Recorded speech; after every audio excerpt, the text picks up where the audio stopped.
This is a technique where we are retro walking or walking backwards, but we are attaining sensation of the glute med, adductor, and the hamstring on the stance leg. So as you alternate and switch sides, you're going to be weighting the right side in this case, reaching the right arm, and then as you transition and switch to the opposite side, you're going to be weighting the left and reaching with your left arm. And here's the rest of the audio from the clip.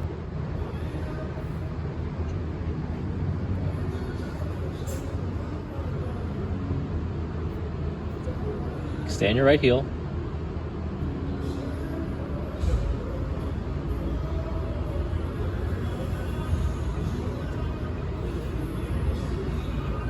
Get into your left side. There you go. Now right foot comes back. Make it shorter, less than that. Less than that. There, drop your right foot. Switch arms. See how easy that is now? There you go, that's a great transition. That's way easier. Way easier.